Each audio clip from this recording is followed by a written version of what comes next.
Dear students, welcome to EPG Pathshala. Today we shall be discussing Montreal Protocol on substances that deplete the ozone layer. Dear students, we all know that ozone layer is a shield, protective shield in the stratosphere of the earth which protects us from harmful ultraviolet UV radiations of the sun. It saves us, but then due to the man-made chemicals, the research scientific data showed that in 1985 that there was a huge hole over Antarctica in the ozone layer which was caused by man-made chemicals. These man-made chemicals in the form of chlorofluorocarbons or CFCs as they are usually referred to created a big hole over Antarctica, and this alarmed various nations to take protective steps so that the human environment and human life can be saved from the ultraviolet UV radiation of the sun. Around by this, 20 countries of the world, of which major CFC producers were there, they entered into a Vienna conference in 1985. The purpose of this conference was to provide a legal framework for saving the mankind from the UV radiation. In this context, in 1987, Montreal Protocol was enacted. Since Vienna Conference was only provided a general framework, and it is referred to as a framework treaty only, framework convention only. It did not provide any legally binding liabilities of the states. Therefore, it was the requirement, it was the need that some legally binding instrument be created, which instrument can save the people or can impose the liabilities on the states, so that the liabilities of the activities of the human beings can be limited in such a manner that these harmful man-made chemicals like chlorofluorocarbons or CFCs, their emission can be limited to a great extent. Because if left uncontrolled, it would have disastrous consequences on the human environment. Now, in this module, the learning outcome or the learning objective of our discussion shall be to discuss about the provisions of Montreal Protocol, to discuss what are the control measures which are provided by the Montreal Protocol, to also find out that what shall be the non-compliance procedure, that if a state party do not comply with the requirements of or the responsibilities imposed by the Montreal Protocol, what action can be taken and what shall be the procedure. This apart, we shall also be discussing the various amendments which have been made to the Montreal Protocol from time to time. Various amendments have been made starting from 1990 onwards. The protocol was entered into in 1989. Immediately, in 1 year, we had to make another amendment in 1990. Going up to Kigali Amendment of 2016. What was the scope of these amendments? What was discussed in these amendments? And how new control measures were brought about in these amendments? This apart, we shall also be discussing the position of India, how Montreal Protocol is implemented in India. The scheme for our presentation shall be, first we will be introducing the subject, and then we will be having a brief discussion on Vienna Convention of 1985. Then we will be discussing the Montreal Protocol on substances that deplete the ozone layer, and under this Montreal Protocol we shall be discussing the control measures which have been provided in this protocol, including other measures, the creation of financial mechanism, transfer of technology provisions to help the developing countries to control and regulate the emission of ozone depleting substances, to discuss the non-compliance mechanism, and also we will be discussing in the last the position of India, how Montreal Protocol is implemented in India. Starting with Vienna Convention, because Vienna Convention is the starting point.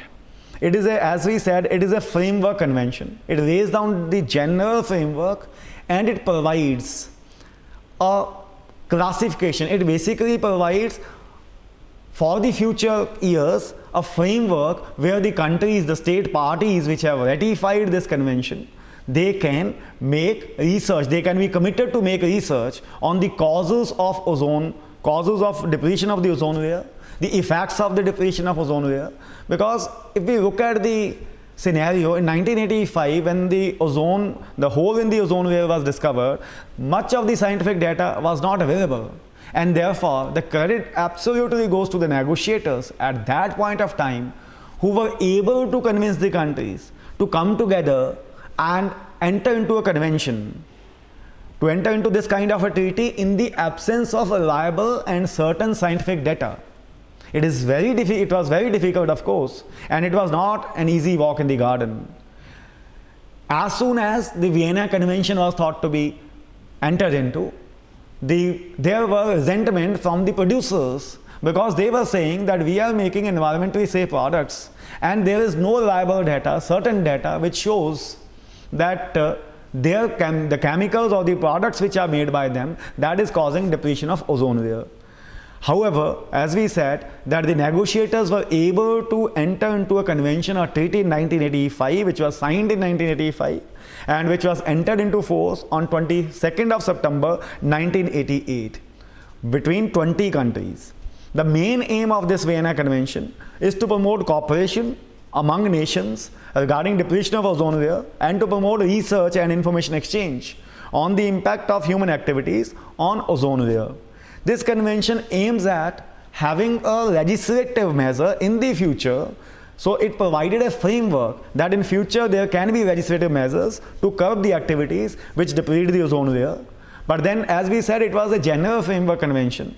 It did not compel the state parties to take sufficient action regarding control on ozone depleting substances. However, it did lay down, it was a major breakthrough, and it did lay down a general framework, and it did lay down a criteria, a method wherein the state parties can come together and they can enter into legally binding instruments. This is the first convention of the UN which has achieved universal ratification. That means it has been ratified by all the countries of the globe. Montreal Protocol is a protocol to the Vienna Convention of 1985. When we say protocol, we essentially mean a treaty which is legally binding, which compels, which basically amends or clarify, or which adds to the convention. So therefore, Montreal Protocol adds to or makes additions thereto, or it clarifies the objectives of Vienna Convention, and it aims to achieve the objectives of the Vienna Convention of furthering, it seeks to further the goals and objectives of Vienna Convention. This Montreal Protocol was agreed on 16 September 1987 and it entered into force on January 1, 1989. That means in 1.5 years from signing the Vienna Convention, Montreal Protocol was entered into. It was agreed between various nations because the entire world community was overawed by the scientific developments which showed that there was a big hole in the ozone layer over Antarctica, triggered by the discovery of this huge hole. This protocol was entered into. Basic aim, as we said, of this Montreal Protocol is to further and achieve the objects and goals of Vienna Convention. It is basically an additional protocol to Vienna Convention for the protection of the ozone layer. Like Vienna Convention, it has also achieved universal ratification. That means it has been consented to by all the countries of the globe, and they have accepted this convention, this protocol, as a legally binding instrument upon them. Now, if we look at this Montreal Protocol, unlike Vienna Convention, which did not lay down specific liabilities of these member nations, Montreal Protocol created legally binding responsibilities on the states. It is based on two very important principles of environmental jurisprudence, that is precautionary principle. If we look at the preamble of the Montreal Protocol itself, it says recognizing the need to protect the earth from the UV radiation and recognizing the need that ozone layer protects us, it acts as a shield between the UV radiations and the earth, and therefore it needs to be protected. and all ODS, that is all ozone depleting substances, they are required to be curbed, controlled and phased out. And the preamble itself talks about precautionary principle. As we said in the beginning, that there was no reliable scientific data in the beginning when the Vienna Convention and the Montreal Protocol was entered into, which clearly showed that the hole in the ozone layer was caused by man-made creation of chlorofluorocarbons or CFCs. Therefore, in the absence of that data, in the absence of the data that the damage is caused by CFCs, man-made CFCs, it acted on that instead of waiting for the scientific knowledge to be improved and find out that this damage is caused by the man-made activities only, let us take precautions so that the ozone layer can be protected. Let us take precautions so that those harmful ozone depleting substances, ODS, can be curbed. Therefore, it is based on that precautionary principle. Another very important principle on which this protocol is based upon is common but differentiated responsibilities. We all know the world is divided into developed countries and developing countries. Developed countries have already exploited the natural and man-made resources, and they are the ones who can be said to be responsible for generation of those substances, for manufacture of those substances, which have actually led to this damage to the ozone layer or hole in the ozone layer. And on the other hand, there are developing countries. Now, these developing countries are still to exploit these resources, and therefore, though the protection of environment is the responsibility of both the developed countries and the developing countries. However, their responsibilities cannot be the same. Their economic development, the level of their capacities to absorb the shocks, to absorb the cost of this, that would be different, and the exploitation of the resources by developed and developing countries are different. Therefore, this protocol identified and recognized the principle of common but differentiated responsibilities, where it is laid down that though protection of the ozone layer is a common responsibility, yet there are differentiated responsibilities of the state depending upon the level of their development. The Montreal Protocol, as we said, was enacted to control and curb global emission of substances that deplete the ozone layer or which modify the ozone layer, and ultimately which lead to elimination of ozone depleting substances. Now, if we look at the preamble, as we said, the Montreal Protocol recognized that there can be potential harmful effects of omission of ozone depleting substances on climate change, and therefore it called for the cooperation as well as it called for the control measures for protection of ozone layer and for elimination of those substances which we refer to as ODS, which damage the ozone layer.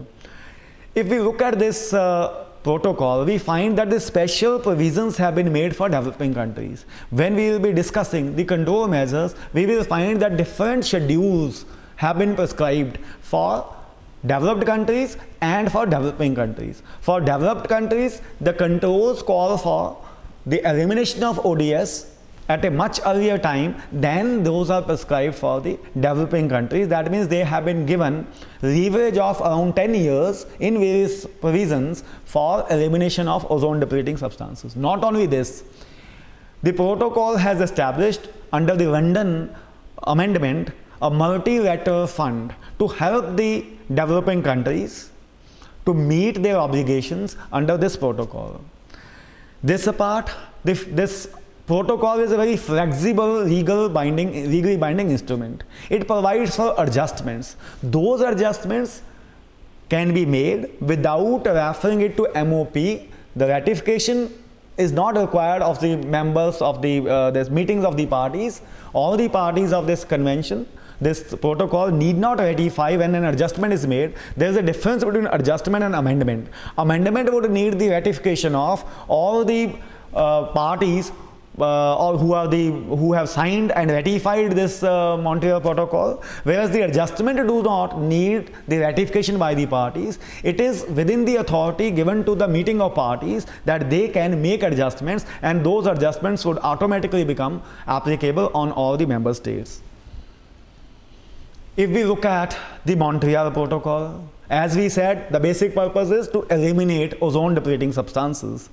And therefore, the first important step which was taken under the Montreal Protocol was the phasing out of controlled substances. Immediate ban on all these substances could not have been put. Therefore, schedules were made wherein the time frames were given for the developed and developing countries to phase out the ozone depleting substances. As we said, it is a flexible instrument because the scientific knowledge is increasing day by day, and with the advancement of scientific knowledge and technical know-how, we are coming to know each day that which kind of new chemicals they are impacting the climate, they are impacting the ozone layer. Therefore, the protocol provides for amendments and adjustments, that the new chemicals which are found to be damaging the ozone layer, they can be added to the list and time schedules can be provided for their elimination or for the ban on the trade on those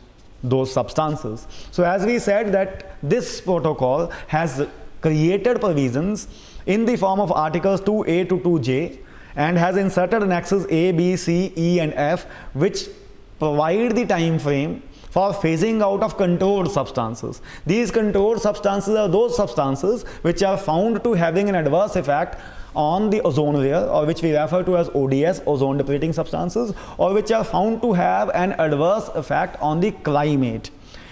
This apart, the protocol has banned trade between import or export of controlled substances between non-parties. That means those parties, those states which are not parties to the convention and the Montreal Protocol, a member state cannot have trade with the non-member state. That means they cannot import, they cannot export. Even this served as a great incentive actually, and this is one of the reasons for the great success of this Montreal Protocol, that those parties, those states which are not parties to Montreal Protocol, they can neither import nor export these controlled substances. These controlled substances are required because the consumer comforts are on high demand. We need refrigerators, we need air conditioners, and these requirement of these is greater in the developing countries because there the demand is still being generated,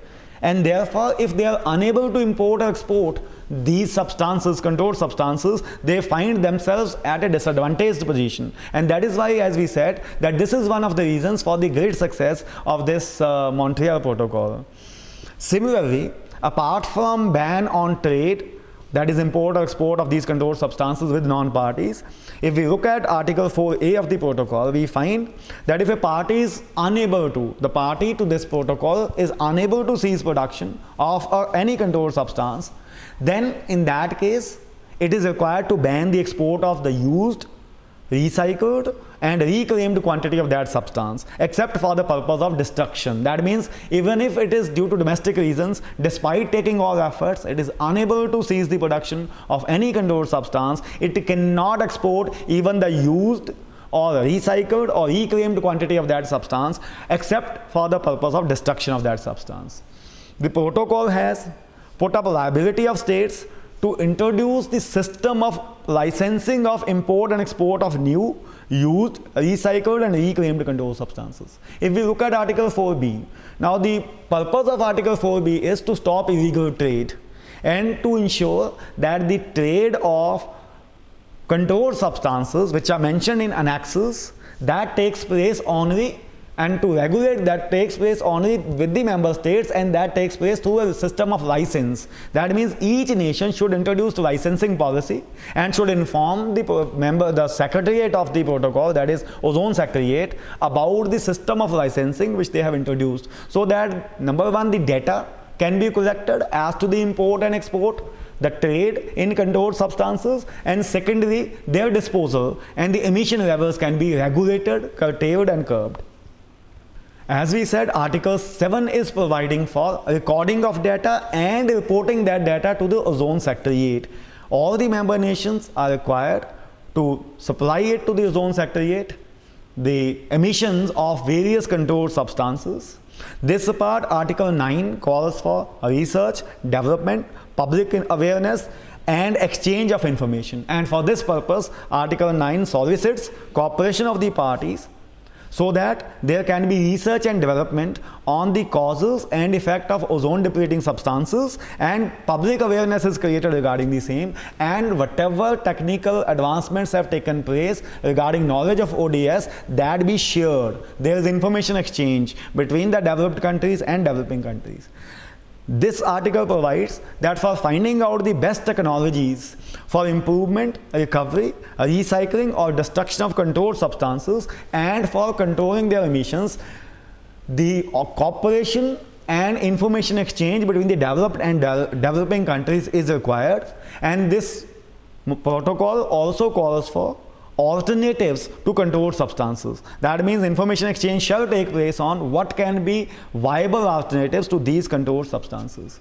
The protocol aims and promotes the parties, requires the parties to create public awareness regarding environmental effects of emission of controlled substances, and the parties are required that every 2 years they should submit a summary of the activities undertaken by them for generating public awareness, for generating exchange of information, and also regarding research and development on ozone depleting substances. As we said, various amendments have been made to this protocol. If we see, 6 amendments have been made to this Montreal Protocol. The first amendment was London Amendment of 1990. Then thereafter we had a Copenhagen Amendment of 1992, Vienna Accord of 1995, Montreal Amendment of 1997, Beijing Amendment of 1999, and now the recent Kigali Amendment made in Rwanda in 2016, late 2016. If we look at London Amendment, this is one of the most important amendments to the Montreal Protocol. This amendment was made in the second meeting of parties in 1990, that is on 29th June 1990. It entered into force on 1st of January 1992. It added to the list of controlled substances new controlled substances which were found, which were discovered by the advancement of scientific knowledge to be dangerous to be harmful to ozone layer. That is, it added fully halogenated CFCs, chlorofluorocarbons, carbon tetrachloride and methyl chloroform to the list of controlled substances, or to the list of substances which need to be controlled because of their harmful effects on the ozone layer, by adding annexes A and B and by inserting articles 2C, 2D and 2E to the existing Montreal Protocol. This apart, London Amendment called for the elimination of the production and consumption of chlorofluorocarbons, halogens, carbon tetrachloride by January 1, 2010 for developed countries and January 1, 2010 for developing countries. And it also called for complete elimination of production and consumption of methyl chloroform in case of developed countries by January 1st, 2005 and in case of developing countries by January 1st, 2015. If we look at the protocol, there is Article 5. Article 5 clause 1 talks about the developing countries. That means those countries whose per capita consumption of the controlled substance as of date when the protocol was entered into was less than 300 grams per capita. Those countries are called Article 5.1 countries, that is developing countries. Out of total list of 197 countries, 50 countries are Article 5 countries, that is 50 countries are developed countries and balance countries are developing countries. Now, if we look at the London Amendment, it also barred trade with non-parties. As we discussed that there is a provision in Article 4 regarding ban on trade with non-parties. This provision was inserted by the London Amendment of 1990. Most important part of the London Amendment was creation of multilateral fund. This fund was created out of the contributions from the developed countries, and the purpose of the fund was to help developing countries to meet their obligations under the Montreal Protocol. This apart, another amendment was made in 1992, which is referred to as Copenhagen Amendment because it was made in a meeting of parties at Copenhagen. Amendment was made, agreed to on 25th November 1992. It entered into force on 14th June 1994. The amendment provided for accelerated phase out of consumption and production of chlorofluorocarbons, CFCs, including fully halogenated CFCs, methyl chloroform and carbon tetrachloride. What the amendment did is it advanced the dates of elimination of these controlled substances, and the new schedule was set out in the Montreal Protocol. This apart, HBFCs, that is hydrobromofluorocarbons and methyl bromide, they were added to the list of controlled substances by inserting articles 2G and 2H by the Copenhagen Amendment. Another controlled substance was added to the Montreal Protocol by inserting article 2F by the Copenhagen Amendment, that is hydrochlorofluorocarbons, that is HCFCs. They were also added to the list of controlled substances. When we look at the third amendment, that is Vienna Accord, this amendment was not required to be ratified by the member nations because these were in the form, majorly in the form of adjustments which were within the existing authority of the Conference of Parties. These amendments were made to phase out consumption of methyl bromide, and therefore the schedule was provided. Similarly, Vienna Accord made adjustments in the phase out schedule of hydrochlorofluorocarbons, that is HCFCs. Montreal Amendment of 1997 was agreed on 17 September 1997. It entered into force on 10th November 1999. It imposed a complete ban on trade in methyl bromide with non-parties. It required all parties to institute a system of licensing for the import and export of all new, used, recycled and reclaimed controlled substances, including methyl bromide, that is under Article 4B. If we look at Beijing Amendment of 1999, which was agreed on 3rd of December 1999 and which entered into force on 25th Feb 2002, then we find that this amendment added bromochloromethane to the list of controlled substances by inserting Article 2I. It banned all trade of HCFCs and bromochloromethane between parties to the amendment and non-parties. That means trade between non-parties of these controlled substances was banned. It also required mandatory annual reporting regarding volumes of methyl bromide used for quarantine purposes and for pre-shipment purposes. One of the most important amendments have been made to the Montreal Protocol in October-November 2016, which was made at a meeting of the parties held on 15th October 2016 in Kigali, Rwanda. This is likely to enter into force on 1st of January 2019, or when at least 20 countries ratify this convention, whichever is later. If by 1st January 2019 20 countries have not ratified this amendment, then it shall enter into force after 90 days when the 20th member ratifies this convention. As we said, this is likely to enter into force on 1st of January 2019. The major contribution of Kigali Amendment is it added HFCs, that is hydrofluorocarbons, to the list of controlled substances by inserting Article 2J, and it has provided a schedule for reduction in the use of HFCs by 80 to 85% by 2040 or 2045. That is, separate time schedules have been provided for developed countries and for developing countries. If we look at the likely contribution of Kigali Amendment, we find that by virtue of this amendment, it is expected to prevent, by phasing out of hydrofluorocarbons, around 105 million tons of carbon dioxide equivalent of greenhouse gases, which will help to avoid 0.5 degree temperature rise by 2100, that is by 2100.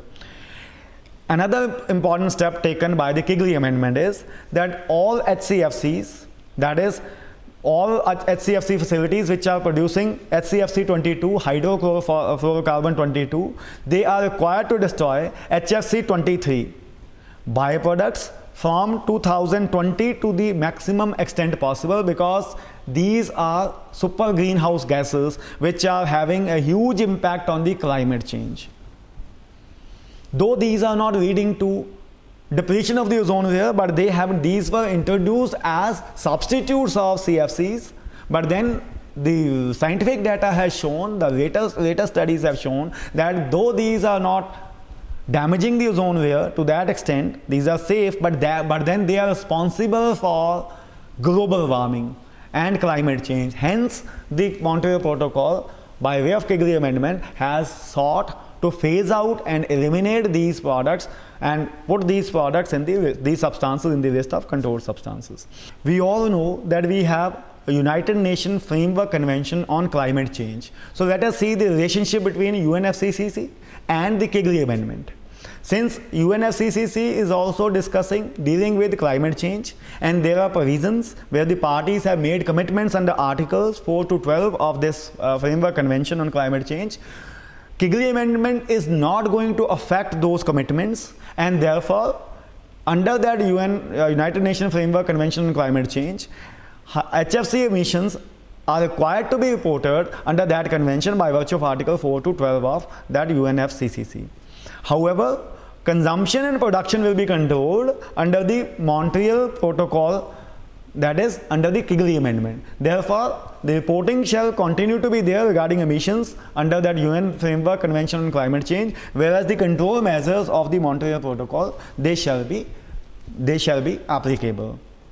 Now, as we said, one of the main contributions of this Montreal Protocol is phasing out of controlled substances. Various controlled substances have been phased out or they are scheduled for phasing out. These are CFCs, that is chlorofluorocarbons, halons, fully halogenated CFCs, methyl chloroform, carbon tetrachloride, hydrochlorofluorocarbons, that is HCFC, hydrobromofluorocarbons, methyl bromide, bromochloromethane, and hydrofluorocarbons. Now let us see the time schedules. So far as CFCs are concerned, that is CFC 11, 12, CFC 113, CFC 114 and CFC 115, they have already been phased out both from developing countries as well as developed countries. In developed countries, they were phased out before 1st January 1996. In developing countries, they have been phased out before 1st January 2010. India has also phased out CFCs, except its use in the manufacture of MDI, that is metered dose inhalers for asthma, and COPD, that is chronic obstructive pulmonary diseases. So far as halons are concerned, which are discussed in Article 2B, halon 1211, halon 1301 and halon 2402, they both have been phased out by the developed and developing countries. Developed countries phased them out before 1st January 1994 and developing countries have phased them out by 1st January 2010. Carbon tetrachloride mentioned in Article 2D has also been phased out by both developing and developed countries. So far as other fully halogenated CFCs are concerned, that is CFC 13, CFC 111, CFC 112, 211, 212, 213, 214, 215, 216 and 217. So far as these are concerned, developed countries have phased them out before 1st January 1996 and developing countries have also phased them out by 1st January 2010, except the exemptions in case of medical uses. Article 2E deals with methyl chloroform. These have been phased out by the developed countries before 1st January 1996 and developing countries have phased them out before 1st of January 2015. So far as HCFCs are concerned, there is a list of 40 substances in Annex C Group 1. Their freeze in case of developed countries, freeze was put on 1996 that there will be no increase in the production and consumption of this HCFCs. So far as consumption is concerned, freeze was put in 1996. So as far as production is concerned, freeze was put from 2004. Developed countries were expected to reduce their consumption by 35% of the base level by 1st January 2004, 75% by 1st January 2010, 90% by 1st January 2015, and to phase them out completely, the consumption is to be phased out completely by the developed countries by January 1st, 2020.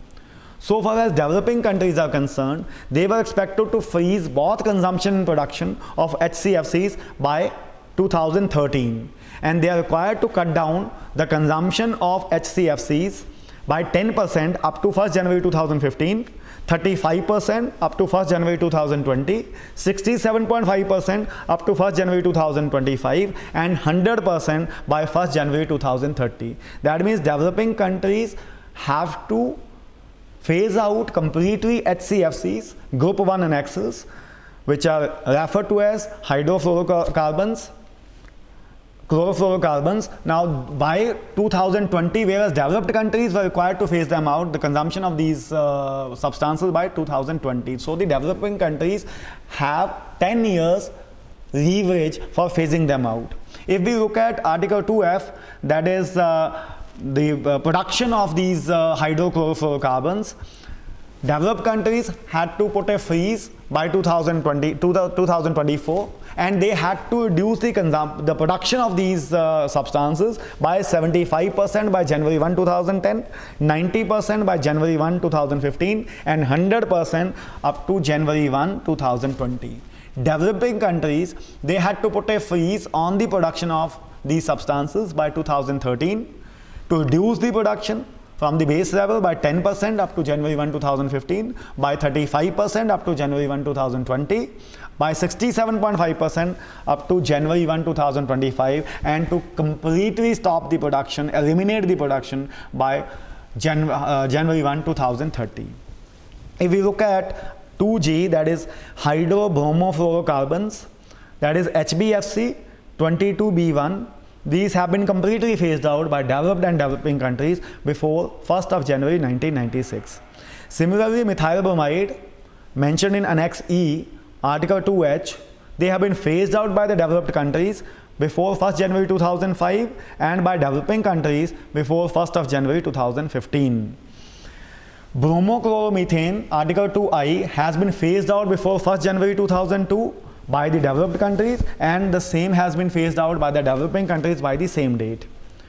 Now when we look at this Kigali Amendment, which added Article 2J, that is for calling for elimination of or reduction of the consumption and production of hydrofluorocarbons, it has also given a time frame for the there are three groups. One is developed countries, second is developed countries of group 1, and then the developing countries of group 1, and then developing countries group 2. In group 2 we have countries like Bahrain, India, Islamic Republic of Iran, Iraq, Kuwait, Oman, Pakistan, Qatar, Saudi Arabia, and United Arab Emirates. The rest of the developing countries are in group 1, that is developing countries group 1. So far as developing countries group 1 are concerned, they have to put a freeze by 2024 on HFCs, and they have to reduce them by 10% up to 2029, 30% by 2035, 50% 2040, and by 80% up to 2045. Developing countries group 2, which includes India, they have been given 4 years more to put a freeze upon this HFCs, that is they have to freeze them by 2028, reduce their consumption and production by 2032 by 10%, 2037 by 20%, 2042 by 30%, and 2047 by 80%. So far as developed countries are concerned, they have to come at the same level by 2036. That means by 2036 they have to reduce their consumption and production by 85%. So their schedules are by 2019 they have to cut short the by 10%, by 2024 by 40%, 2029 70%, and 2034 80%. Therefore, if we look at Kigali Amendment, its impacts are almost immediate. That means by 2019, as soon as the treaty is entered into force, it will put responsibilities on the developed countries to put a cut on the emissions of HFCs. Now let us look at the financial mechanism under Article 10. Article 10, as we said, by virtue of London Amendment, established multilateral fund. This fund was established to help developing countries to meet their obligations under the protocol. It was established in 1991. Since 1991, Out of this multilateral fund, activities including industrial conversion, technical assistance, training and capacity building have been approved in various developing countries, and the cost of these activities was worth 3.45 billion US dollars. This fund is composed of contributions from the developed countries and is managed by the executive committee, which is having equal representation of developed and developing countries. Its secretariat is at Montreal. As we said, around 3.45 US billion dollars have been approved for the implementation of the projects, including industrial conversion, technical assistance, training and capacity building, so that these controlled substances can be phased out by one and all. The projects and activities which are supported by this MLF, they are implemented by UN agencies like United Nations Environment Programme, United Nations Development Programme, United Nations Industrial Development Organization and the World Bank.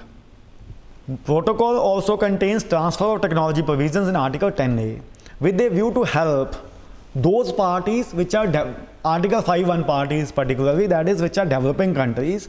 The provision is made in the protocol for transfer of technology, and the provision itself states that the transfer of technology shall take place under fair and most favorable conditions to the developing countries, so that the developing countries can meet their obligations under the protocol. Now, as we said, this is a legally binding instrument. If the compliance of the provisions is not made by any state party, Article 8 provides for the procedure for non-compliance. Though nothing is listed in Article 8 as such, it only says the parties in their meeting of, in the conference of the parties, they will decide the procedure, and the procedure has been decided by the conference of the parties or the meeting of the parties. And the non-compliance procedure is, if anybody is having a reservation about non-compliance by a particular state party, he can write, he can make a communication to the conference secretariat. Before that, let us see that for implementing the provisions of the Montreal Protocol, implementation committee of 10 parties have been constituted. The members are to be elected by the meeting of the parties. Their tenure shall be 2 years, and they are eligible for re-election for one immediate consecutive term. Thereafter, if they wish to be made members of this implementation committee, there is required to have at least a gap of 1 year. Implementation committee is required to meet at least twice a year, and as we said, if any person is having a reservation about non-compliance by any state party, he can make a communication to the secretariat. The secretariat will then send this representation to the party whose non-compliance is complained, and that party is required to file its reply. If no reply is sent within 3 months, then a reminder is to be sent to that party, and if a reply is made, then that reply, along with other information supplied by the parties, is required to be sent by the secretariat to the implementation committee as soon as possible, but not later than 6 months. If the secretariat finds itself, when it is preparing the report, that there is non-compliance by a party, it can also request for the information, and if no response is received or if the issue is not resolved, then the secretariat is required to inform the implementation committee and also to include that fact in the report which it is required to submit to the meeting of parties. Implementation committee, after considering the reply and the information received, it is required to send a report to meeting of parties, and in that report it is also required to make its recommendations to help resolve the issue, if any. And this report is required to be sent not later than 6 weeks before the meeting of parties, so that the parties, the member states, can discuss the report of the implementation committee. And then the meeting of party is to decide the future course of action to ensure full compliance with the protocol. There are various indicative list of measures which are provided in the protocol in the non-compliance procedure itself. These are appropriate assistance to that state which has shown non-compliance with the provisions of the Montreal Protocol by assisting them, issuing directions to them, issuing cautions to them, and if none of them works, then a member can be suspended in accordance with the procedure for the suspension from international conventions. Now let us finally look at the implementation of Montreal Protocol in India. India became a party to Vienna Convention on 18th March 1991, and it became party to Montreal Protocol on 19th June 1992. For the implementation of Montreal Protocol, the responsibility has been entrusted to Ministry of Environment and Forest and Climate Change, and MOEF and CC has constituted an empowered steering committee which is chaired by Secretary Environment, Forest and Climate Change. This committee is assisted by two standing committees, that is Technology and Finance Standing Committee and Standing Committee on Monitoring.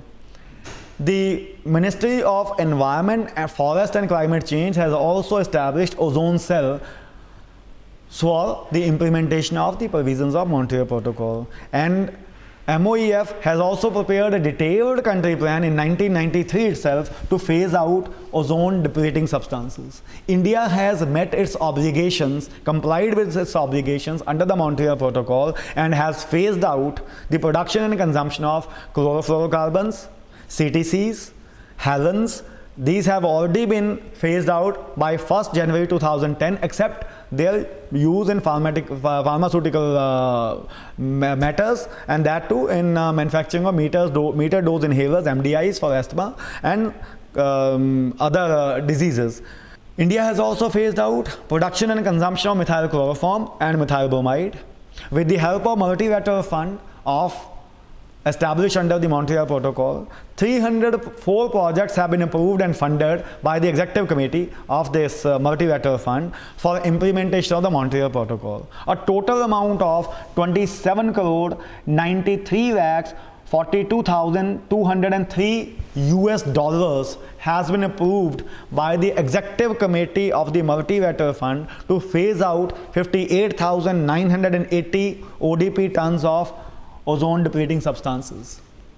To cope up, to comply with its responsibilities under the Montreal Protocol, India has enacted ozone depleting substances regulation and control rules of 2000. And under these rules, curbs have been placed to regulate production, consumption, import and export of ozone depleting substances. Rules provide for compulsory registration of ODS producers, manufacturers of ODS based products, importers, exporters and stockists. Monitoring mechanism has also been established in the form of maintenance of records by these manufacturers, these importers, these exporters and stockists, and periodic filing of returns by them. In compliance with the Montreal Protocol, licensing requirements for import and export of ODS has also been put in place. India has prohibited the use of halogens, CTCs, methyl chloroform, methyl bromide, and has also banned import of air conditioning and refrigeration equipments and other products which are using HCFCs, which have been banned. Dear students, therefore, we have learned the provisions of this Montreal Protocol, which is based on precautionary principle and which has applied the principle of common but differentiated responsibilities. This is one of the most successful international convention and has received universal ratification.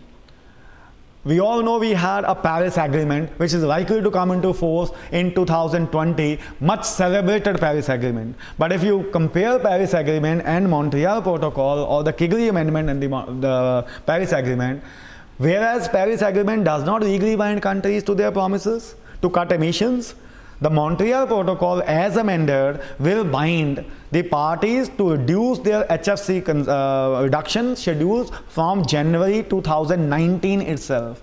And the penalties have also been prescribed for non-compliance. Thank you, students.